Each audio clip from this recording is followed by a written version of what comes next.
Bingo Production. Ayo. Boss White Bingo. House Records. Yeah. Big up to DJ Nungu. Ayo. Alright then, Ayo, White House. it's a flame. Yo, Molo. Baja tantem, tokura mabutsi kutopura fandem. Yeah. Madinga kumangoma I don't condemn. Hanzi meji infa kose, ichi chichatobuda kunyangwe pakwese. Chiri kunetsa ghetto rese, enda kwa waenda kwese kwese. Mafanzi ari kudedzera ataki kumufombi. Kumufombi pachibatwa ngoma kwete zvechibhambi. Paranzi mafanzi ari kudedzera ataki kumufombi. Kumufombi pachibatwa ngoma kwete zvechibhambi.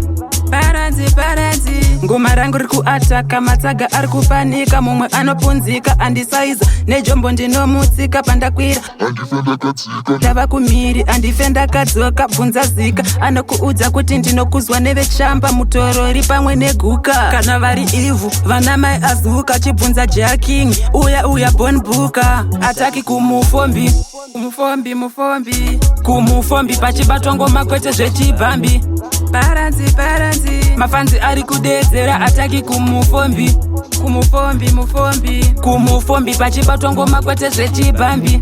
Paranzi kunge brongo ndabva ndasiya ndavashamisa, kana vachitemba kushata manje ndakaipisisa, kuita kunge moto. Kumufombi ndinopisa, vanotambira yemadofo saka vanodyisa. Ukanzwa ndati mbruvovho waziya vauya vakuru, ndinenge bruriya rine uturundo imba makuseni masikati, kana manerundi vana maiguru saka ndaita bamkuru. Mafanzi ari kudedzera ataki kumufombi. Kumufombi pachibatwa ngoma kwete zvechibhambi. Paranzi mafanzi ari kudedzera ataki kumufombi. Kumufombi pachibatwa ngoma kwete zvechibhambi. Paranzi hanzi meji infa kose, ichi chichatobuda kunyangwe pakwese, chiri kunetsa ghetto rese, enda kwa waenda kwese kwese. Ndava kumhiri, andifenda kadzoka, bvunza zika, anokuudza kuti ndinokuzwa nevechamba, mutorori pamwe neguka, kana vari ivhu vana mai azuka, chibvunza jaking, uya bonbuka, ataki kumufombi. Kumufombi pachibatwa ngoma kwete zvechibhambi. Paranzi mafanzi ari kudedzera ataki kumufombi. Kumufombi pachibatwa ngoma kwete zvechibhambi.